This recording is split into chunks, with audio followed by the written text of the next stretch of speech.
Hey everyone, welcome to Friday Q&A. As always, if you have questions you would like answered for next week, please get them in the comments below. A few little things. A bunch of you guys have been asking me about teaching and online lessons, as well as things like crowdfunding and Patreon and things like that. So I've got a little announcement coming up at the start of next week about where I'm going with all of that. Pretty excited about it. I've also got a video with Ryan from Plagueside Studios, actually a pair of videos that we're doing together at some point in the next week as well. So stay tuned for that. It was a super fun set of videos to do, and yeah, I always love chatting to that guy. If you haven't sent him a sub, make sure you go and do it. Until then, let's get into this week's questions. Favorite book? Per lot of question. I love things like this that are slightly tangential and non-guitar related. I had a good think about this one over the week, and it's impossible for me to pick a single favorite book, but here's a couple that I really like and would recommend you guys go and read. This isn't in any order as well, Cannery Row by John Steinbeck. I love Steinbeck stuff, and that is easily my favorite of his. Obviously, George Orwell is a very big influence on a lot of the, I guess, themes that come up in a lot of the ragdoll songs and stuff like that. And I would really recommend Down and Out in Paris and London. That and his History of the Spanish Civil War is really good. For Whom the Bell Tolls, Ernest Hemingway. Obviously, Hemingway's amazing as well. That's another classic one, and obviously Metallica wrote a song about it, so that's reason enough. One that I really like in the kind of dystopia sci-fi genre is We by Evgeny Zamyatin. If you want to see a book that pretty much directly inspired 1984 and also directly inspired Brave New World, both of which are amazing books as well that I really like, I would recommend that out. On top of all of that, Moby Dick, Herman Melville, I've read that twice. The first time was just kind of a challenge because it's sort of like, apparently this is such a great book, and I liked it so much I went back and almost immediately reread it, which I can't say of any other books. Less serious stuff, David Lee Roth's autobiography is really, really good, as is Pete Townshend's. I would recommend both of those for sort of rock music bios. Very interesting characters, the both of them. And on top of all of that, I'm reading this at the moment, which, if you're into your futurist stuff and your humanist stuff and everything else, Yuval's amazing, and you should really read that book. I think he's got a new one coming out at some point. And yeah, that's, for me, they're some of my favorite texts and favorite books as well. So, and obviously like Hal Leonard, Guitar Method, Lesson 1, because everybody starts there. It's a really important book, isn't it? Would I or have I tried a Line 6 Variax? I think when they first came out, I tried one out in a music store, but it was like the Acoustic Sim DI to a PA or something, which probably isn't ideal. I'd really like to try Shuriken, actually. 12 Foot Ninja, obviously great Australian band, and that looks like a pretty damn cool solution if you're playing in a lot of different tunings and you're playing heavy stuff. It looks like a really cool guitar. So yeah, I'd like to try a Variax. I don't know how sold on the whole guitar modeling thing I am, because to me it's like the way a guitar feels, you can't really change that part of the guitar. Obviously you can change the sound.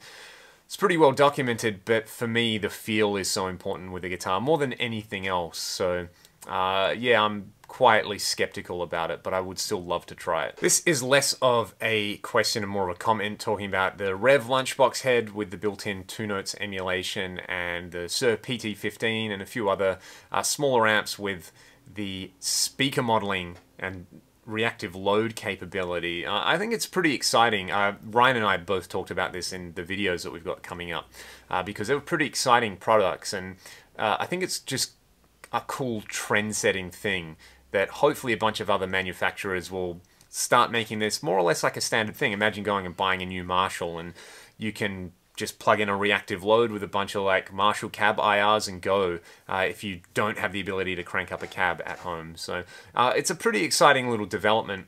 I would really like to try all those. The Reve stuff, everything I've heard of it's pretty awesome, and I'd really like to try one in the flesh at some point. Have I ever listened to Evergrey? Yeah, they're one of my favorite bands from way back when I was a teenager getting into heavy music and progressive music. I sort of discovered, I didn't discover them, but I was made aware of bands like Symphony X, and they all seem to be on the Inside Out music label, and Evergrey, if I remember correctly, were another Inside Out band, so I just went, oh, I'm probably going to like this band, saw one of their albums, picked it up, and yeah, really got into them. My favorite album of theirs is actually their like most straight ahead, almost, I wouldn't say pop, but you know, straight ahead hard rock record. They almost sound like Seven Dust on it. Is Monday Morning Apocalypse.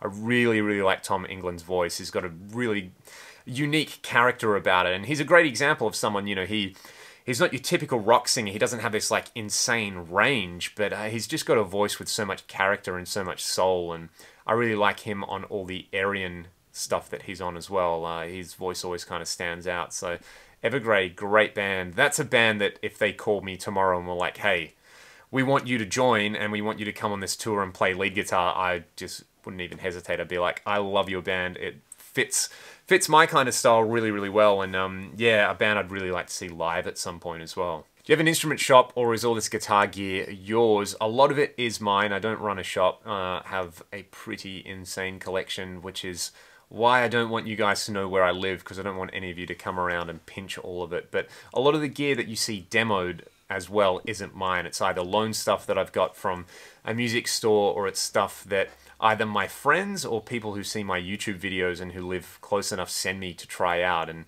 basically let me borrow. So that's one of the big upsides of being a content creator, is people say, hey, can you do a demo of my amp? I'll bring it around. And as always, the offer stands. If you guys want to come around and have a cup of tea and bring your favorite amp or guitar, I'm more than happy to demo it. I don't know if this one's a question or a comment, but it says, need to look at the Moore preamp live. I assume you just misspelled that, so I'll give you a free pass. The Moore preamp live.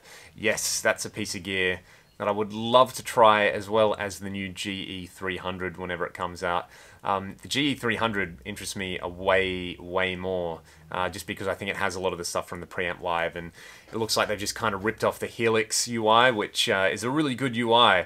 So I would love to try one of those when they finally come out, and hopefully I'll be able to do that. Either, you know, I'll be able to get one as a loaner, or somebody that I know will buy one. And like, I don't need to buy any more modelers, that's for sure. So probably almost definitely won't buy one, but I'll definitely try to loan one. This is a question that's been popping up all week since these were announced. What about the new Marshall Studio series? They look awesome.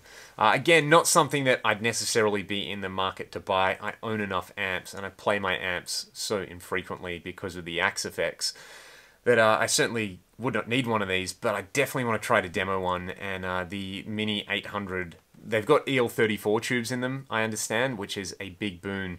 I was kind of scared that they'd be like an EL84 based amp, which are great for clean and moderate gain tones, but for sort of like heavy stuff, I don't like EL84s. So the fact that they're EL34s is pretty awesome.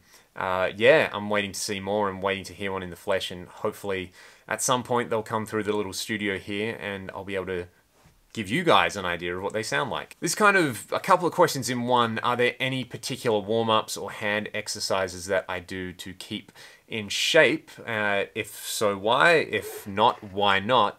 And have I ever had any trouble with my hands? So this is an interesting question. For a lot of the time when I'm playing shows, I've kind of been through this before, and I've got a video about warming up. If we're doing an original show, a lot of the time there's just so much extra stuff happening, you know, with like running merch, and if we're running our own headline show, a lot of the time I'm dealing and liaising with the door person and the promoter and all this kind of stuff. So it's kind of like all business, and then we play, so I rarely have a chance to sort of warm up. If you want to go and watch that video that I did on warming up, essentially I'll just like play a few chords and just at least make sure my guitar's in tune and noodle around. I don't do any specific lead guitar stuff, because 90% of the gig I jump around and play rhythm guitar. So I figure, yeah, I just do that. You know, I do some general stretches and I walk around and I drink plenty of water, and that's kind of my warm-up. I don't do any like specific guitar-related things. I also just try to keep in shape and like go to the gym a couple of times a week, and you know, I do so much sitting around playing guitar and recording and doing videos and teaching. I'm just like sitting and like trying not to hunch over the guitar so like for so much that yeah, I find like going to the gym and lifting some weights and doing some exercise and going out for a walk and, you know, going out into the yard and playing with a cat and trying to be a human being really contributes to playing better. I found that if I get in that mindset of, I need to practice 10 hours a day and only think about guitar, that it just makes me a shitty human being, and that's reflected in the way I play. So in general, just try to be fit and healthy, and take care of your physical health, and your mental health especially is a big one. Like, not letting yourself get burnt out, which I have done in the past, and just trying to balance life. And music is a part of life. That's an important thing. Not life is music. That's a very restrictive way to look at the human experience. Music is amazing, and it's a really great part of life, but you got to experience the full spectrum. So yeah, that would be my advice. In terms of having problems with my hands, a few little things, I guess. When I was in high school, I always remember, and I don't know how this happened, but I was at school and I was pointing to something like, oh yeah, hey, we're going to go over there and kick the footy. And I kind of flicked my hand like that. And I just felt this like terrible pain shoot down this part of my arm. And, everybody goes on about carpal tunnel syndrome. So carpal tunnel is, it affects this side of your hand.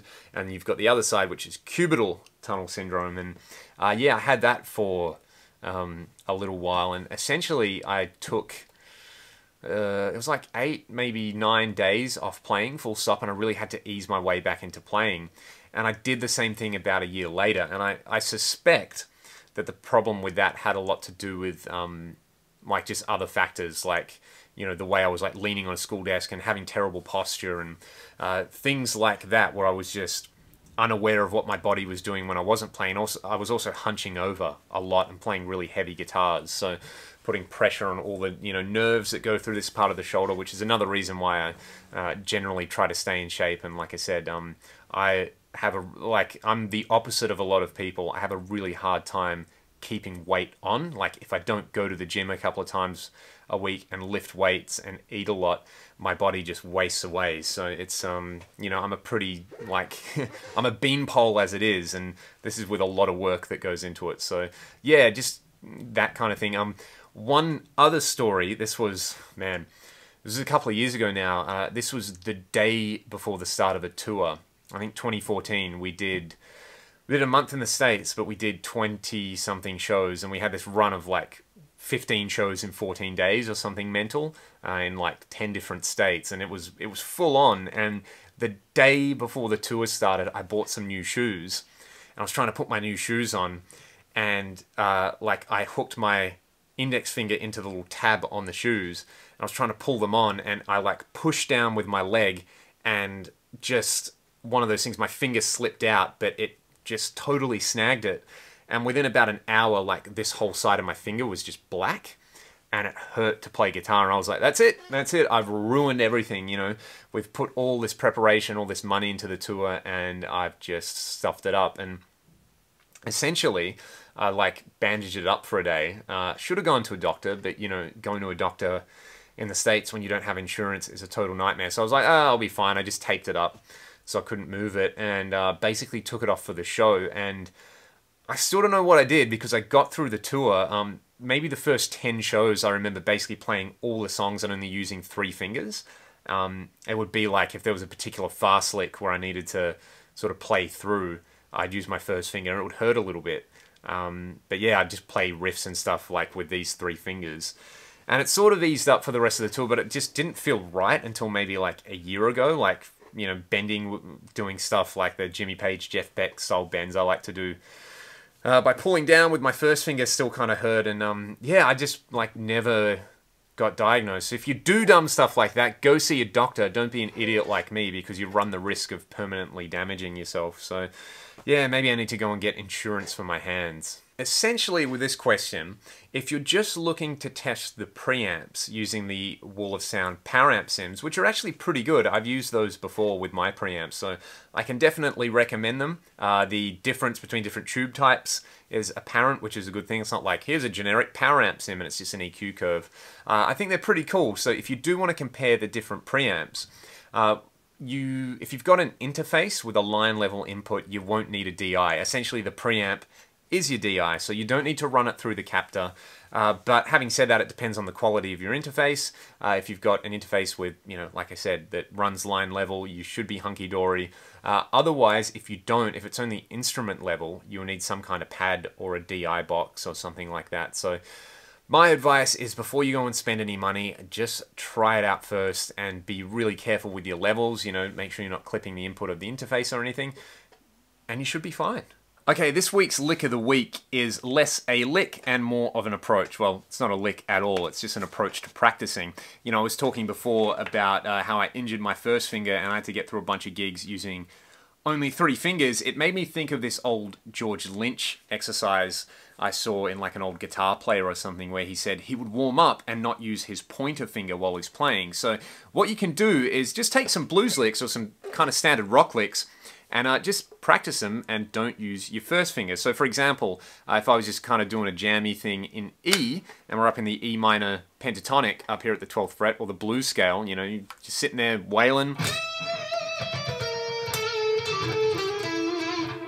Try and do that without using your first finger.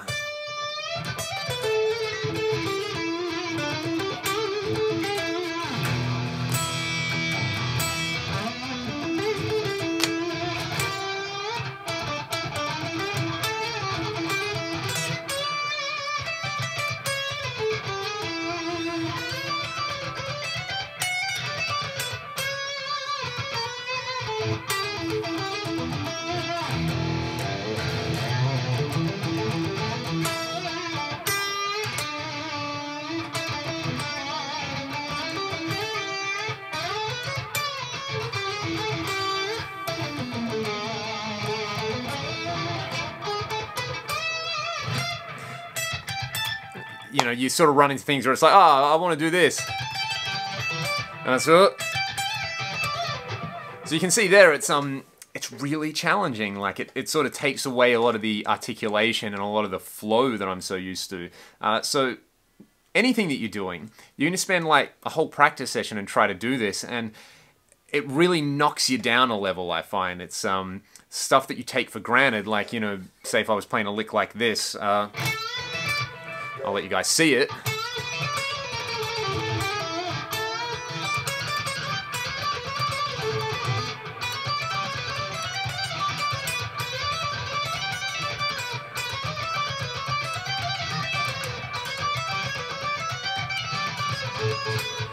And this is something that I do when I'm teaching as well. Like if I'm, no matter the level of the student, I'll sort of go, okay, cool. Let's play a lick, and I'll get you to practice it, but I'll practice it without my first finger to sort of level things out, because I'm showing them licks that I've obviously practiced so much. And yeah, it's always really, really interesting. It kind of, like I said, it's like going back in time when you're learning stuff and really struggling with it, and then it's like, oh, I've got that feeling again. And it really motivates me to want to practice, because like, okay, cool, this is not effortless anymore, because obviously when you practice, you want to get things to the point where they're effortless, and then you want to play. So if you do find yourself stuck in a rut, play some familiar stuff, but just leave out this guy, leave out the index finger on there, and yeah, try it out. Let me know how you guys go. And I find that's a really, really handy practice tip. So that's the fill-in for Lick of the Week this week. As always, if you guys enjoyed this video, get your questions in for next week. Get your lick suggestions in. If you want to hear licks in a particular style or using a particular technique, just let me know and I will try to facilitate it for you guys. Thanks for watching as always. I will see you around next time.